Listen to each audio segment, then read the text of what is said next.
Bismillahirrahmanirrahim. Assalamualaikum warahmatullahi wabarakatuh. Bismillahirrahmanirrahim. Alhamdulillahirabbil alamin.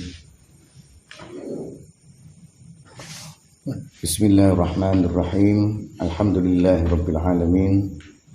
Assalatu wassalamu ala asrafil mursalin Sayyidina Muhammadin wa ala alihi wa sahbihi ajma'in. Alhamdulillah wau sampun dijelasaken maqalah 11 dari kajian Al-Hikam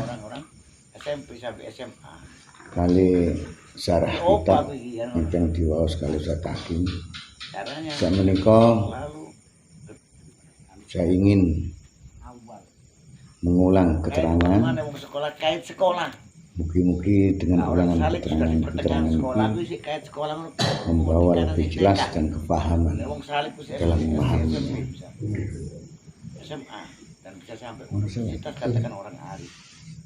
Maqalah ingkang nomor 11 menika Bismillahirrahmanirrahim.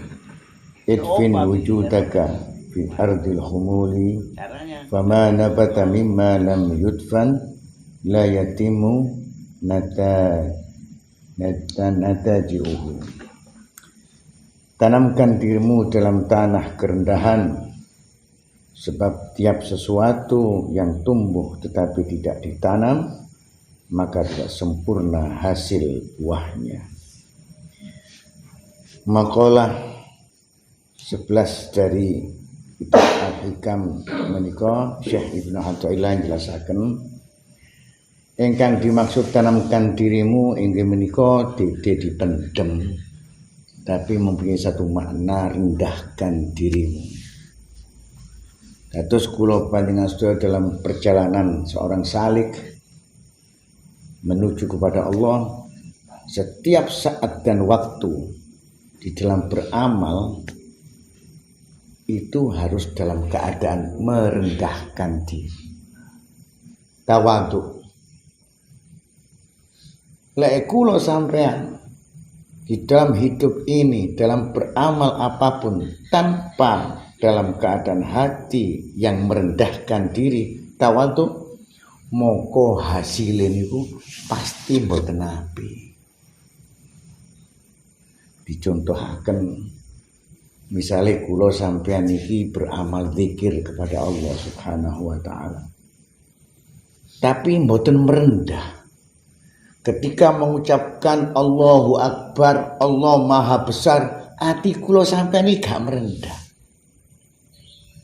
Ketika mengatakan Allah Maha Suci, hati kula sampean iki gak merendah. Tidak ditanamkan. Bahasa ditanamkan di delepeno bahasanya, atau direndahkan. Maka bacaan-bacaan yang sifatnya mau mengagungkan Allah, hasil buahnya apabila itu dibaca seharusnya membawa pancaran hati ini begitu kuat. Tapi keranten ketika dia membaca tidak merendahkan diri, moko tidak membawa hasil yang baik. Faham maksudnya? Adi ibaratnya ngeten, nglakoni ibadah salat apik napa mboten? Apik. Nglakoni ibadah poso apik napa mboten? Apik. Zikiran muji-muji Gusti Allah apik napa mboten? Apik.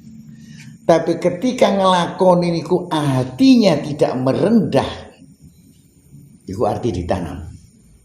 Gak ngrendahno, tapi dalam keadaan sombong, naudzubillah, malah tidak membawa hasil. Padahal hasilnya orang melakukan kebaikan-kebaikan, amal-amal baik itu pastine nggawa atine tambah bersih, nggawa atine tambah bersinar, dan dia bersama Allah merasakan kebahagiaan. Iku mesti. Gak ono wong ahli zikir malah hatinya gelisah. Gak ono wong nglakoni ibadah sholat malah penuh dengan kemaksiatan. Makanya wonten ayat Quran tentang bab sholat ini kan disebutaken innas sholata tanha anil fahsyai wal munkar. Tegakkanlah sholat sak temene sembayang iku nyegah ngendhek teko kelakon kecilan mungkar. Tapi apa-apa wong nglakoni sembayang sik tetep nglakoni kecilan mungkar. Krono ketika dia melakukan ibadah sholat khususnya tidak merendahkan diri di hadapan Allah Subhanahu wa ta'ala. Hasilnya kaon. Coba dia itu merendahkan diri ketika Allahu Akbar, dia merasa rendah di hadapan Allah, merasa hina di hadapan Allah. Allah yang maha agung, Allah yang maha suci misalnya. Loh, maka akan berdampak pada hatinya. Dia akan mempunyai rasa enggan, seakan-akan ada yang mencegah ingin berbuat keji ataupun mungkar. Nah, dicara hasil lek wong nglakoni ibadah lek gak ambek merendahkan diri iku hasilnya ibaratnya wong tandur nandur pari tapi nandure gak nemen jerone, kira-kira hasil api apa elek? Maksudnya ngoten. Maka yang dimaksud dengan menanamkan itu merendahkan diri, atau bisa juga disebut dengan tawadhu. Maka Allah Subhanahu wa ta'ala, Rasulullah SAW bersabda, man tawadhu'a rafa'ahullah. Sapa sing tawadhu merendahkan diri bakal diangkat ambil Allah derajat. Wa man takabbara, sapa wong sing sombong wada'ahullah, bakal wong iku dihinakan oleh Allah Subhanahu wa ta'ala. Dadi wong sing merendah iku bakal diangkat ambil Gusti Allah derajat. Tapi sopone wong sing sombong bakal dihinakan ambil Allah Subhanahu wa ta'ala. Maka maksud atau inti keterangan daripada makalah 11 niki kula panastaya ketika hidup melek moto mau melakukan apapun khususnya dalam hal amal ibadah, lakukanlah semua itu benar-benar dengan hati yang merendahkan diri agar membawa hasil yang baik. Kemudian makalah 12. Ma nafa'al qalba syai'un mithlu uzlatin yadkhulu biha midana fiqrah.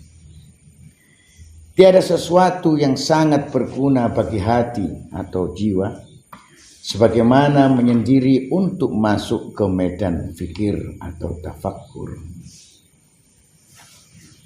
Makalah 12 menika Syekh Ibnu Athaillah jelasaken bahwa yang sangat bermanfaat, yang sangat berguna bagi hati kula panjenengan sedaya, yaitu kalau kita mau masuk medan tafakkur, berpikir. Nah, kabeh wong niki setiap dalam kehidupan berpikir, kerja, mikir, kating ini, mikir kabeh kan. Iku termasuk tafakur. Tapi tafakur di sini maknanya mencari hikmah-hikmah apa yang ia pikirkan. Dia mengetahui hikmahnya. Contohnya, ketika kita makan mungkin tafakur kita bukan makannya ya obrek mangan sing enak, bukan itu, tapi tafakurnya bagaimana Allah Subhanahu wa ta'ala menciptakan kita di dunia ini sudah disediakan kebutuhan-kebutuhan kita seperti halnya makanan ini. Itu termasuk tafakur.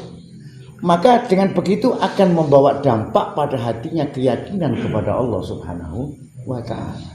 Tapi langsung lap-lep ya siji male. Atau mungkin dia makan berpikir iwak opo caranya dicampur ambek dudu iki enak ya siji mane. Iku dadi mikir tapi termasuk yang dimaksud dengan tafakur. Atau mungkin tentang kekuasaan Allah. Seperti halnya bagaimana ketika kita mau makan nasi, bagaimana Allah membuat padi ini, padahal asal usulnya dari tanah. Di situ ada hanya sedikit kandungan air. Bagaimana bisa membentuknya? Itu namanya tafakur. Sehingga apa?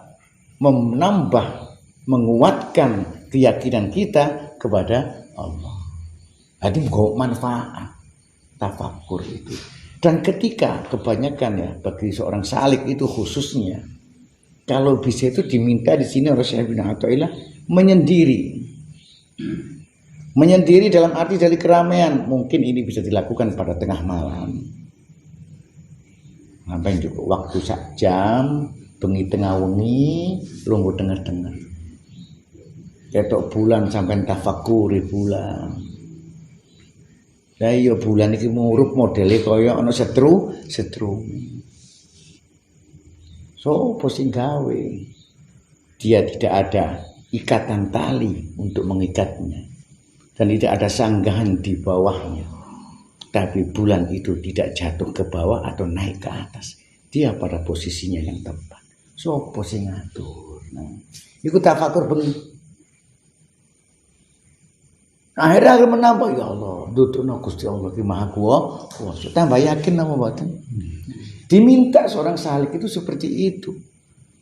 Bengi tengah wengi sak jam ae, jok suwe-suwe dengar-dengar.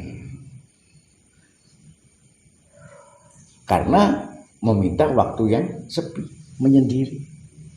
Nek nyambut gawe, jelas kesibukan itu yang akan menghilangkan konsentrasi untuk tafakur. Kesulitan lah bahasanya kan ngoten nggih. Gak iso bentina cukun sak jam sungi, sak jam. Teko jam 11 sampai jam 12 cukup. Lek iso kuat sampai subuh, tapi nyambut gawe meneh ya. Pokoknya harus diisi dengan tafakur. Karena tafakur itu adalah suatu perilaku atau perbuatan yang sangat memberikan manfaat kepada hati. Manfaatin apa? Nguatno iman apa sing ana jerone hati. Paham nggih? Kecuali zaman dahulu. Kalau di zaman dulu mungkin 500 atau 1000 tahun yang lalu dengan kehidupan tidak seperti sekarang ini. Si iso mlayu nang kuwat, ditinggalno keramaian, ditinggalno wong kumpul wis aku tak ijen tafakur nang Allah.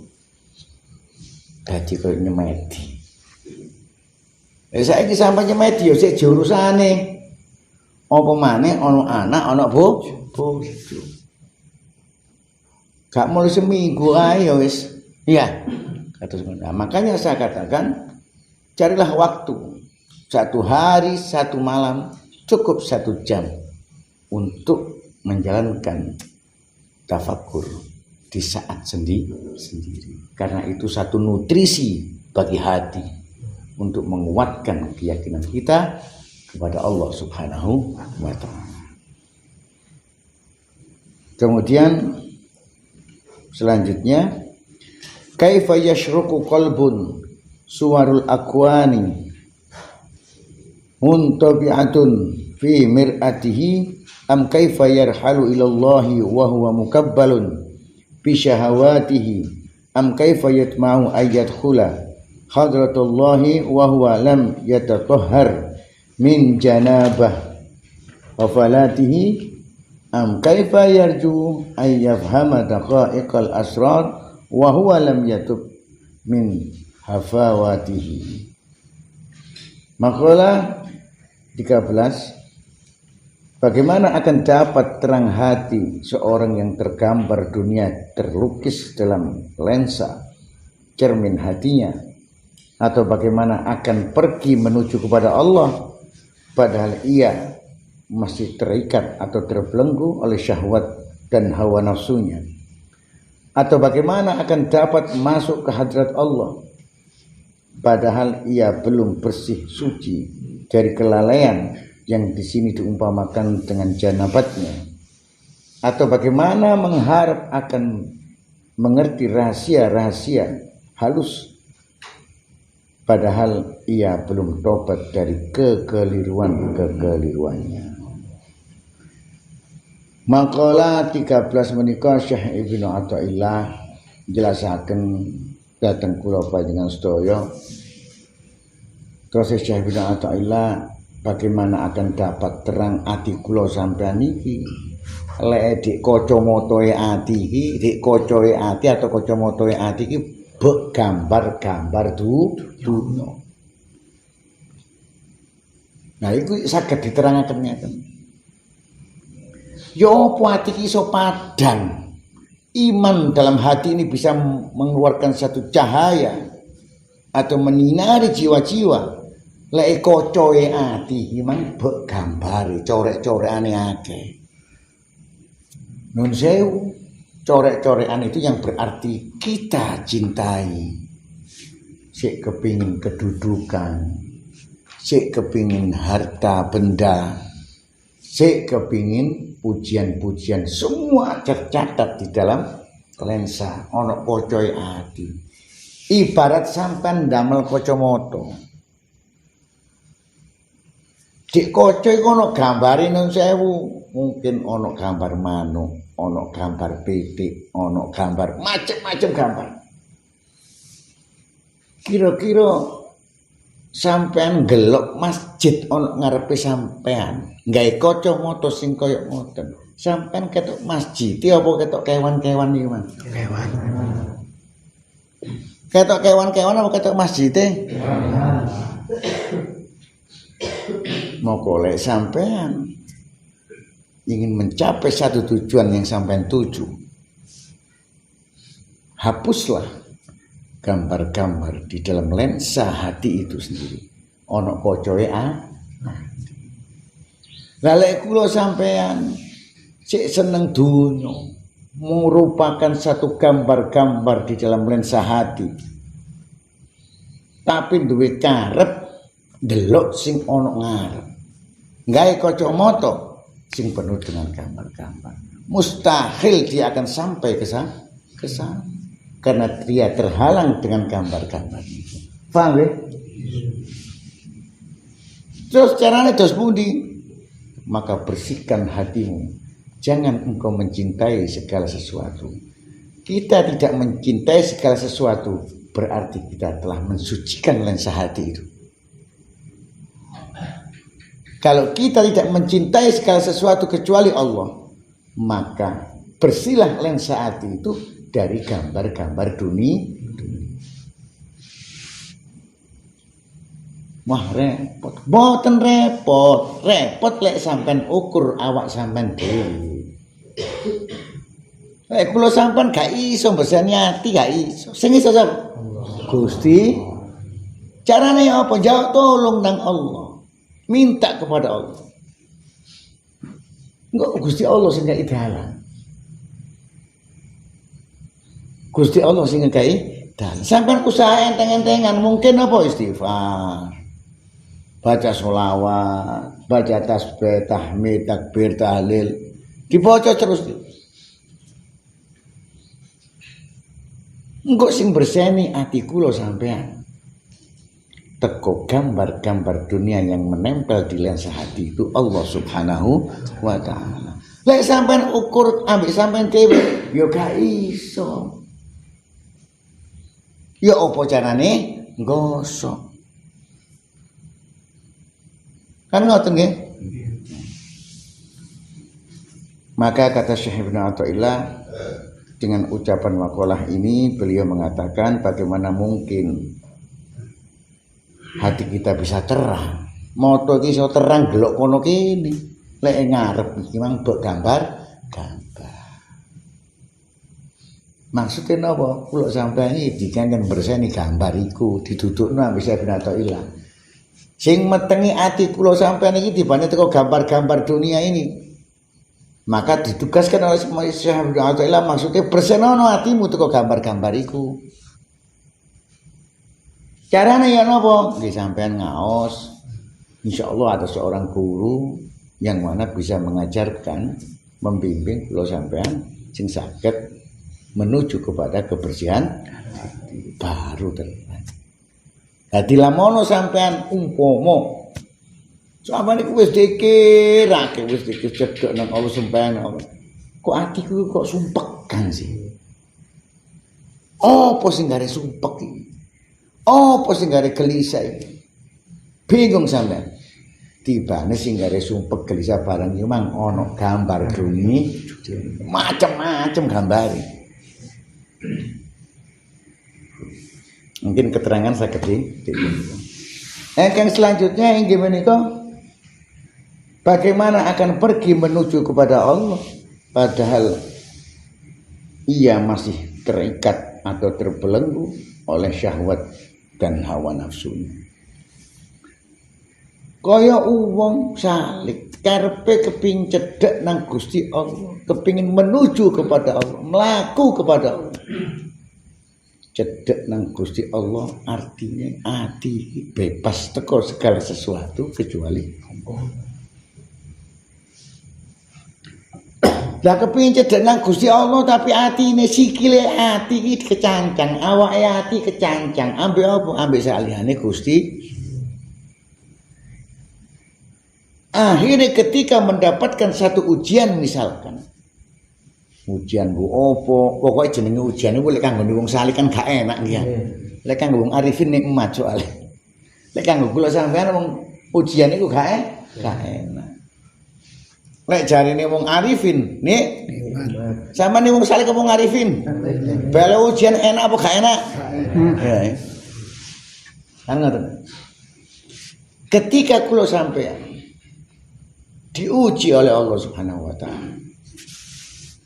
Sing gampang ujian zaman sakniki usumi mari corona. Dikurangi masalah ekonomi. Ya, kan umum kan ya. Ketika mendapatkan ujian itu seharusnya lek gak ono cancangan hawa nafsu, kapan iku gampang nerimo balik nang Gusti. Iya. Iki ngono wis ketetepane Gusti Allah. Enak ngono soalé gak cancang. Bareng ngono cancangan hawa nafsu, dielingno aja berangkat dhewe, dielingno sing sabar ta. Iki ngono ujiane Gusti Allah. Wis ketepane Gusti Allah. Gak trimo. Krono kate nrimo iki nafsune ngeret. Paham maksudnya? Nggih. Hati gak turut nang Gusti Allah. Lek orang tadi masih terikat atau terbelenggu oleh hawa nafsu atau diuji wong wedok lah. Niki sebab umumnya syahwat itu kan wong wedok nggih. Padahal syahwat itu dadi wong wedok tok, semua keindahan, keinginan kita terhadap dunia itu namanya syahwat. Cuma paling gede ana ngene wong wedok. Kalau orang-orang yang hatinya bersih, yang tidak terikat oleh yang namanya hawa, nafsu dan syahwat, ketika dia mendapatkan ujian wanita, gampang dia untuk memalingkan mukanya. Soalnya gak kecancang. Kayak kerentek titik gak kecancang lagi.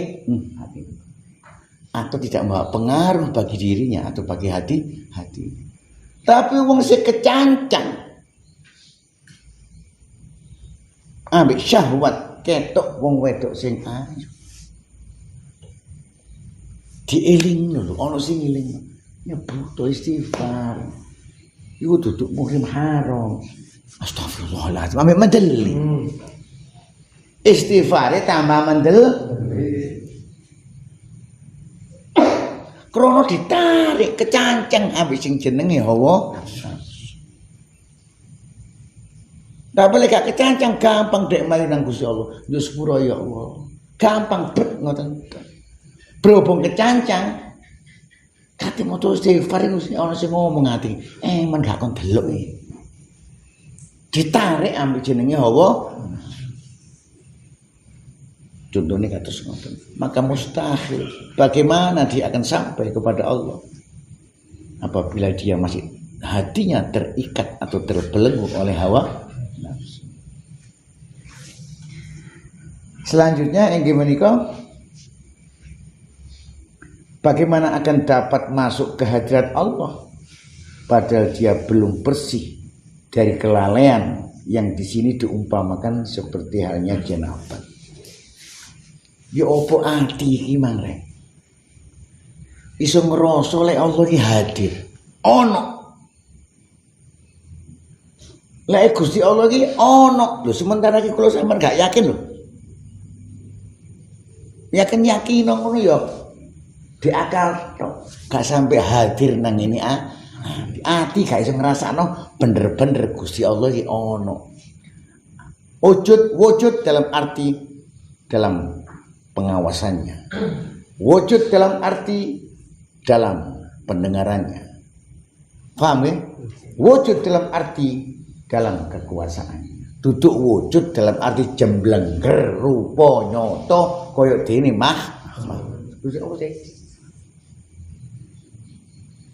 kaya kula sampean sakniki mawon lek kula gak ngomong insyaallah ya lali.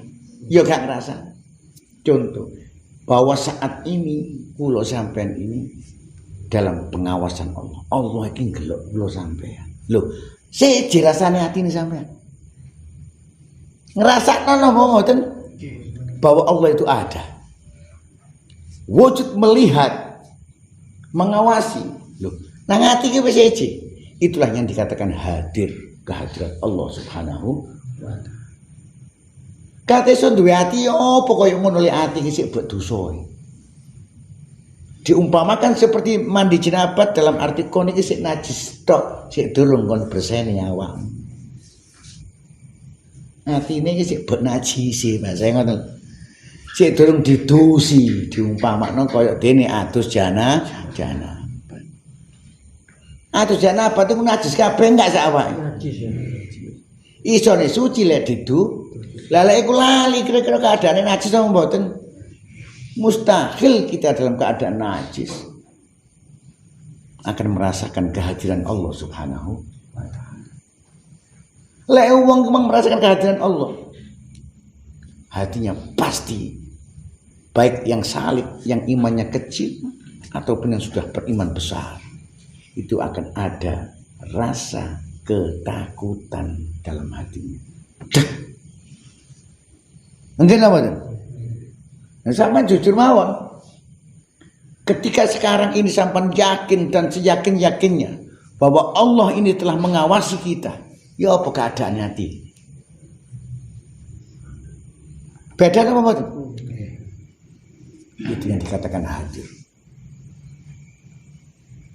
Maka bagaimana keadaan hati kita bisa seperti itu? Kalau hati kita masih dipenuhi dengan dosa-dosa.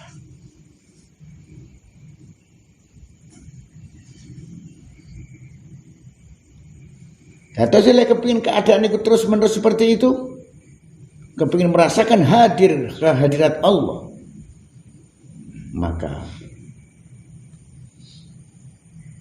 jagalah hati kita dari segala macam bentuk dosa. Sing bak njuk sepuroi nang Gusti. Kok suwe-suwe padang hati ini.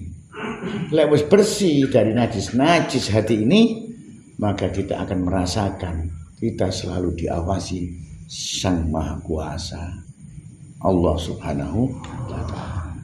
Lek wis wong atine merasa diawasi selalu setiap saat dan waktu oleh Allah, maka mustahil dia akan berbuat untuk melawan Allah Subhanahu wa taala.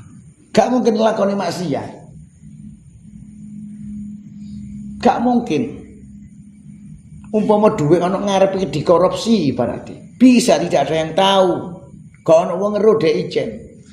Tapi karena dia merasa Allah ini mengawasi, takut hadir dalam hatinya. maka mustahil dia akan berbuat itu. Faham mas ini? Kena kurang paham jadi. Kemudian selanjutnya yang menikah, bagaimana mungkin mengharap akan mengerti rahasia-rahasia ilmu yang halus, padahal ia belum bertobat dari kesalahan-kesalahan yang ia lakukan. Ya nopo kula niki sampean iki kate oleh ilmu yang halus-halus dari Allah. Ilmu-ilmu hikmah. Ilmu-ilmu yang masuk dalam alamul mulki wal malakut. Sulit kita leke niki selalu keliru dalam arti selalu mengikutkan hawa nafsu kita. Yo gak iso. Nafsune tok sing diandalno, sing ditutno, sing didadekno raja. Dadi budake hawa nafsu. Katin jauh ilmu rahasia teko Gusti Allah. Ilmu rahasia yang bagaimana? Mungkin diantaranya ilmu mukasyafah, ilmu kasyaf. Ilmu sing iso weruh sing sadurunge wong ngeru. Kejadian cek durung terjadi wong iki dikek ya Gusti Allah ilmu kefahaman. Bakal weruh kejadian-kejadian apa sadurunge terjadi. Kate oleh ilmu sing koyo ngono tekan ndi lek sing ditutno iki sik hawa nafsu. Lah, makalah ini mengajarkan lek kula sampean kepintu untuk nang Gusti Allah bahasane.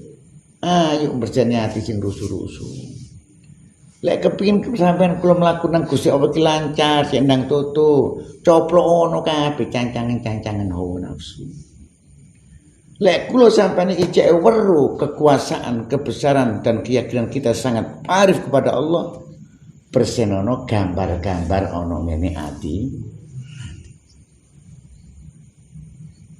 Nah, lek kula kepingin oleh ilmu rahasia-rahasia, maka bersihkanlah hati ini dalam menjadi budak hawa nafsu. Ya gak keliru.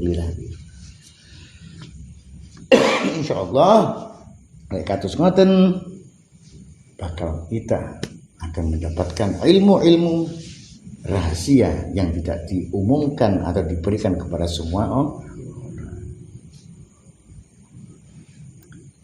Kemudian makalah 14. Al-kaunu kulluhu zulmatun wa innama ana rahu zuhurul haqqi fihi faman ra'al kauna wa lam yashhadhu fihi aw indahu aw qablahu aw ba'dahu faqad a'wazahu wujudul anwari wa hujibat anhu syumusul ma'arifi bi suhubil asari. Makalah 14, alam itu kesemuanya berupa kegelapan, sedangkan yang meneranginya hanya karena tanpa Allah padanya. Maka siapa yang melihat alam kemudian tidak melihat Allah di dalamnya atau padanya atau sebelumnya atau sesudahnya, maka benar-benar ia telah disilokan oleh nur cahaya dan tutup baginya surya ma'rifat oleh tebalnya awan benda-benda alam ini. Makalah 14 niki Syekh Ibnu Athaillah nerangaken tentang ilmu tauhid atau hakikat tauhid. Terus Syekh Ibnu Athaillah saat temene alam kabeh iki peteng. Peteng artine saged diarani gak ono. Barang sing ono iki menurut akal kula sampean ya. Pikiran akal kula sampean. Barang sing ono lek waktu peteng dedet gak ketok apa-apa, Kira-kira sampean warak ana apa gak? Gak oh? Jarine Syekh Ibnu Athaillah, alam kabeh iki biyen iku peteng dedet gak ono. Sing menerangi adalah Allah Subhanahu wa ta'ala. Lah, sesuai dengan ayat dalam Al-Qur'an menyebutkan Allahu nurus samawati wal ardh. Allah itu yang menyinari langit dan bumi. Kata menyinari berarti juga menerangi. Berarti awal alam semesta kabeh peteng dedet bareng oleh sinari Gusti Allah, dipadangi ambek Gusti Allah mali saged ugi sing diarani peteng dedet iku gak ana anjene sik durung diciptakno. Bareng wis diciptakno mali kan ngoten nggih. Maka ketika kita menyebut ayat Allahu nurus samawati wal ardh, Allah yang menyinari langit dan bumi, itu berarti dimaksudkan juga dengan penciptaannya. Allah yang menciptakan langit dan bumi dan apa-apa yang di dalamnya. Berarti Allah juga menyinari. Ngewujudno alam iku padha ambek menyinari. Ngonokno padha ambek ndudukno. Menyinari maknanya untuk menunjukkan. Paham nggih? Dadi alam kabeh ku biyen gak ono. Sing ngonokno iku Gusti Allah. Ketika Allah yang menciptakan, ketika itu pula menunjukkan Allah dengan sifatnya An-Nur yang menyinari. Faham? Jadi sifat Al-Khaliqu, asma dan sifat Al-Khaliqu, ya Nuru atau An-Nur, semua atau dengan sifat-sifat yang lain tidak bisa dipisahkan sifat Allah satu dengan yang lain. Sekali Allah menjalankan sifatnya, semua sifat itu akan. Dan nampak juga dan nampak juga di situ sifat Ar-Rahman Ar-Rahim, sifat mau kasih sayang Allah ketok dipun. Lho pundi ketika Allah menciptakan langit dan bumi, kok Gusti Allah sifat kasih sayang ketok. Lah iki mang sik ketok Al-Khaliqu ketok An-Nuru ketok, ya jelas. Tapi kasih sayangnya Allah mana? Kalau Allah sudah menciptakan, menyinari langit dan bumi dengan apa-apa yang di dalamnya, ya termasuk kula sampai. Nggih. Nggih napa mboten? Nggih. Apa sing ana ngene langit, apa sing ana ngene bumi iku ngono ya diciptakno Gusti Allah. Lah Gusti Allah nyiptakno kula sampeyan niku alasane nopo? Krana Gusti Allah sayang ambek kula sampai. Lek gak sayang sampean gak ciptakno. Gak ono ya iso gak iso ngrasakno apa. Sampean ngrasa lek Gusti Allah nyiptakno sampean iku sayang napa mboten? Apa sampean gak kepengin dionokno? Hah? Sampean ya gak kepengin dionokno, ya gak kepengin digaonokno. Nggih. Soalnya sampean kepingin gak dionokno, kapan onoe?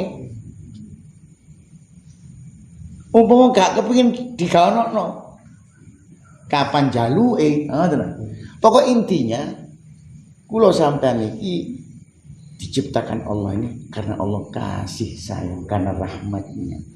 Agar kula sampean iki mendapatkan nikmat, mendapatkan rahmat dari Allah Subhanahu wa taala. Loh, kedip tok nikmat. Nikmat apa? Ambekan nikmat. Urip jebleger dadi menungso iku wis nikmat. Sampai lahir procot ana ngene bumi. Cilik sampai gede.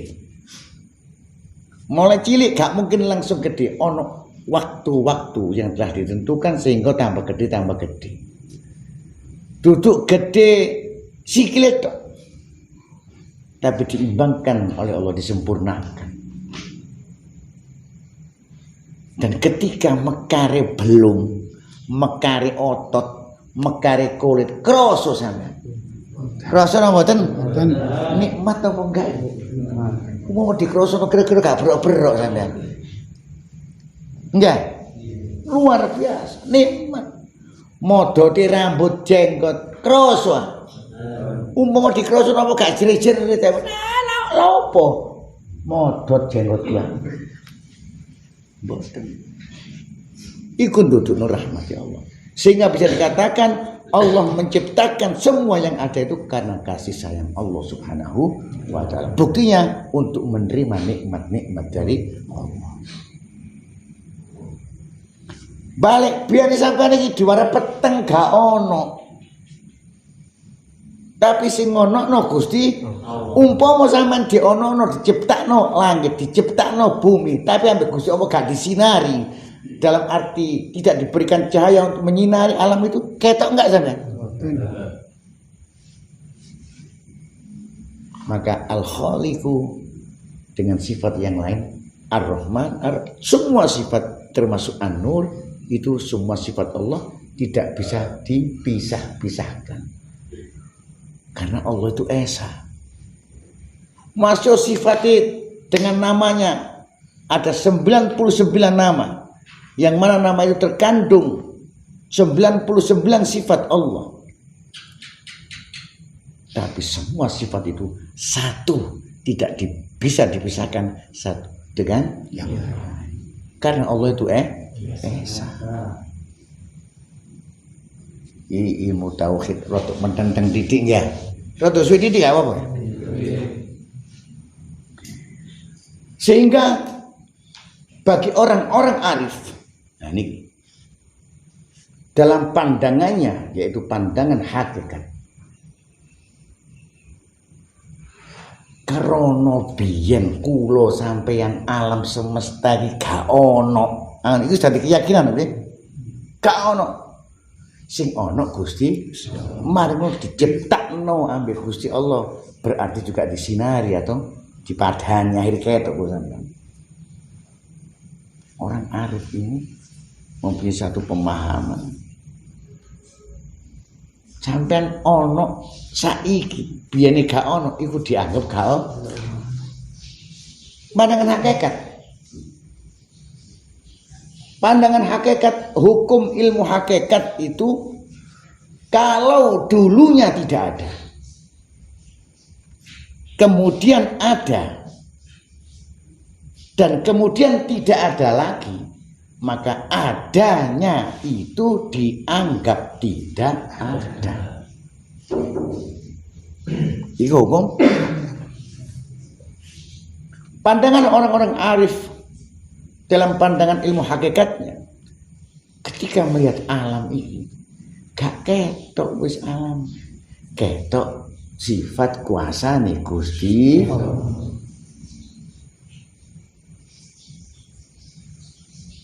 Bingung sampean.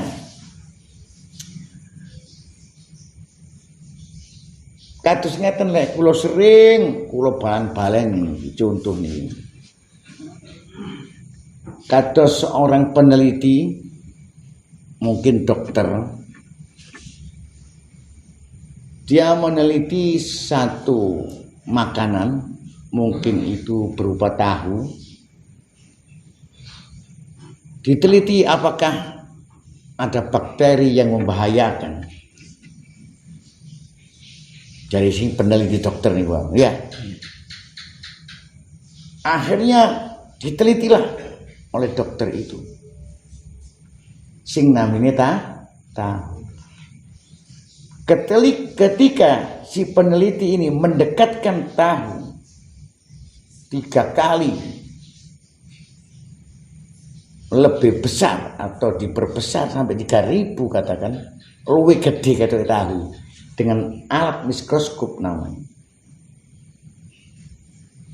maka si dokter ini akan tahu bahwa tahu ini ada bakterinya. Ketika itu saya tanya, apakah bakteri itu kelihatan tahu atau bakteri? Bakteri. Ketika seorang peneliti mengetahui di situ ada bakterinya, dia kelihatan tahu atau bakteri?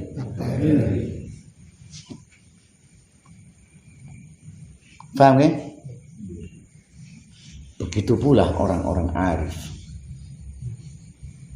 dengan mata keyakinannya, yakini nemen bahwa alam ini singgahe Gusti. Ketika dia melihat alam semesta, maka mata hatinya tidak melihat alam itu, tapi ketok Gusti dengan sifat-sifatnya.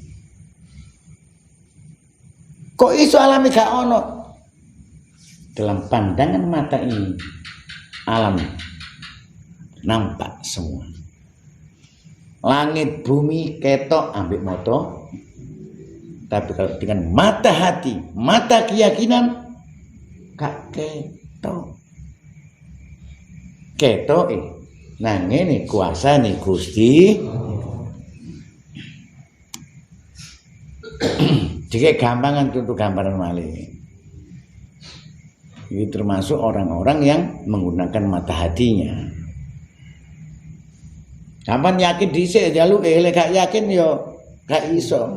Maka saya yakin juga bahwa yang dikatakan salih itu sudah yakin kepada Allah Maha Pencipta atas segala sesuatu. Yakin pasti. Pun delok ana wong dodol kembang. Nggih. Kembang iki diwadepet sampean tuku. Mbok 35.000, 40.000 pokoke sampean. Sampean gelok yo ketok kembang ya. Nggih. Omongane kembangnya apik. Waduh, omane ana ambune wangi. Ya tetep ketok kembang. Tapi orang-orang arif dia berjalan dengan medan tafakkur. Sebelumnya kan memahami tentang medan tafakkur. Sopo sing nyiptakno kembang? Dia sudah yakin bahwa pencipta ini adalah Allah. Iso ono rine, masih cilik-cilik rine. Iso ngatur godhonge, yo gak iso tabrak dengan bentuk yang sempurna indahnya. Sopo sing Gusti? Moto hati dan keyakinan ini mengatakan Allah yang menciptakan. Ketika itu siapa yang ia lihat? Kuasane Gusti. Lek moto iki ketok kembang. Paham Mas Dene? Lek moto iki ketok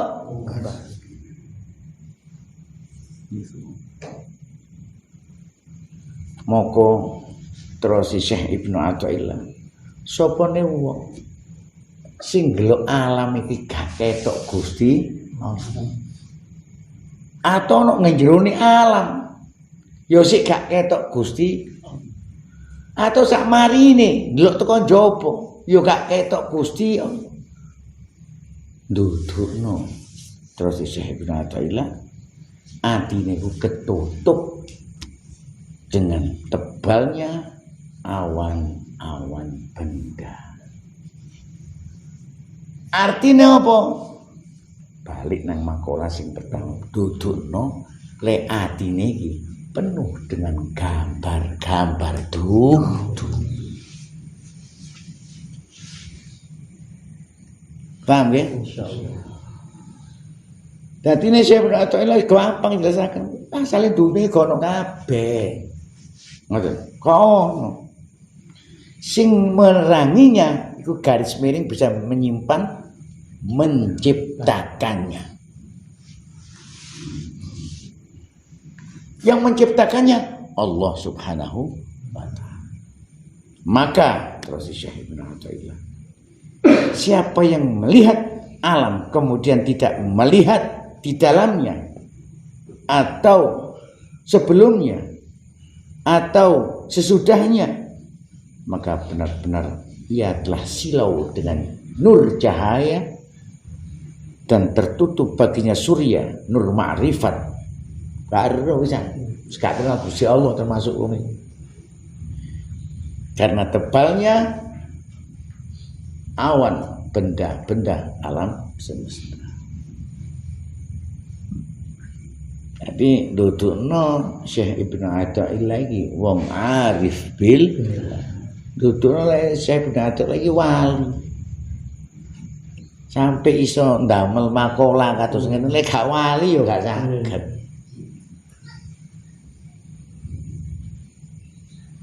Jadi kalau Syekh Ibnu Athaillah dalam pandangan lahirnya dia melihat alam semesta.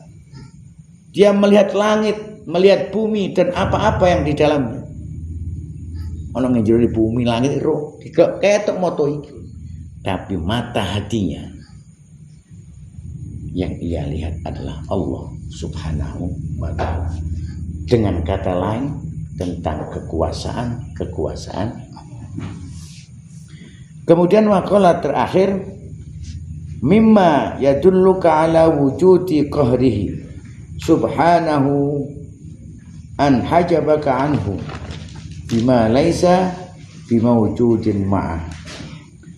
Antara bukti-bukti yang menunjukkan adanya kekuasaan Allah yang luar biasa ialah dapat menghijabmu daripada melihatnya kepadanya dengan hijab yang tidak ada wujudnya, yakni bayangan. Makalah 15 menikah Syekh Ibnu Athaillah memperkenalkan tentang kekuasaan Allah yang luar biasa niku. Gusti Allah iku ndamel hijab. Sing hijab iku sampean dhewe ambek kula gak ketok hijab. Lah lek kula niki misale hijab niki tak umpamakno buku kula niki ya. Menghijab Ustaz Hakim lho. Sampean gak ketok Ustaz Hakim tapi ketok hijab, ketok buku nih, paham? Tapi lek Gusti Allah mboten. Ndamel hijab sing kula sampean dhewe iki hijab iku gak ketok apa maneh Gusti dalam arti dalam pandangan mata ini. Paham ya? Dalam arti pandangan mata lahi. Ini kan manusia masih mendelik sampai kari putih ini tok motor sampean. Manusia sakit ningali Gusti. Di situ ada hijab. Itu satu kekuasaan Allah yang luar biasa dalam ciptaannya, yaitu menciptakan hijab. Sing hijab iku dhewe sampean gak weruh apa maneh sing dihijabno. Nggih niku Gusti. Iku sing dihijab sampean lho ya, dudu Gusti Allah iki sing terhijab. Sampean iki dihijab digaekno hijab, sampean dhewe gak ketok hijab iki.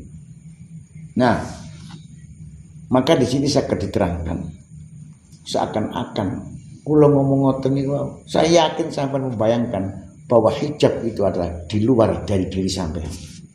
Nggih napa ten? Sampean bayangno hijab iku ana langit.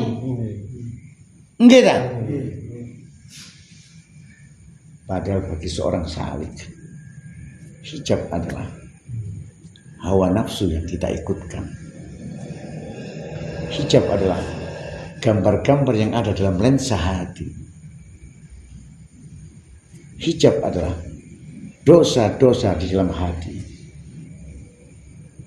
Ketok sampean dosa, ketok sampean hawa nafsu, bisa diartikan seperti itu.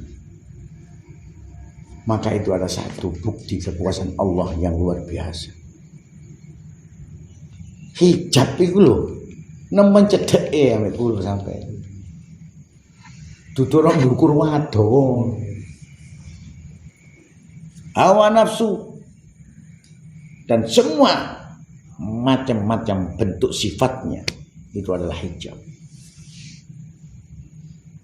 Menghijab kita untuk melihat kekuasaan dan kebesaran Allah Subhanahu wa ta'ala. Saya kira itu 5 makalah 10 sampai 15, 11 sampai 15 yang bisa saya sampaikan, mudah-mudahan bermanfaat. Dan apabila masih ada yang perlu dipertanyakan, yang mengganjal kurang paham, bisa ditanyakan di luar. Dan kami akhiri, assalamualaikum warahmatullahi wabarakatuh.